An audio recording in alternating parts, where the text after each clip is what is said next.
Zdeni, prečo si sa rozhodla vycestovať do Maďarska na kliniku Calendula? No samozrejme, inšpirovala si ma Karinka, pretože sme spolu boli na Srí Lanke, čo bolo ohromné. Ale vlastne aj tam si mi povedala, že ak chcem ešte niečo, čo bude úplne naplňať moje požiadavky, tak je to táto klinika v Maďarsku. A ako sa ti teda páči na pobyte na klinike Calendula v Maďarsku? Povedz mi nejaké tvoje dojmy. No, musím povedať, aby sme teda aj poinformovali tých, ktorí chcú ísť na ajurvédsky pobyt. Ľudia majú väčšinou pocit, že je to niečo iba ako prísť niekam a dať sa tak psychicky do poriadku, otvoriť tzv. Tretie oko, ako si predstavujú ľudia. Ale nie, je to o tom, že napríklad táto klinika rieši každý tvoj problém zdravotný, ktorý máš.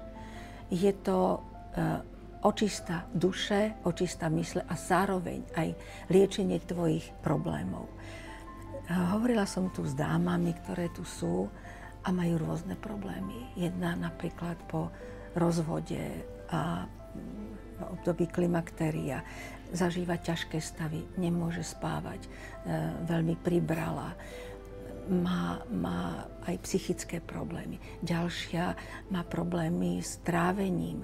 Ja mám ako človek, ktorý celý život pracuje telom, mám problémy s kĺbmi, mám mnoho operácií za sebou a tým pádom mávam bolesti tých operovaných kĺbov, mám artrózu vzhľadom k môjmu veku, že áno, a riešia napríklad tieto problémy aj tu práve na klinike Calendula.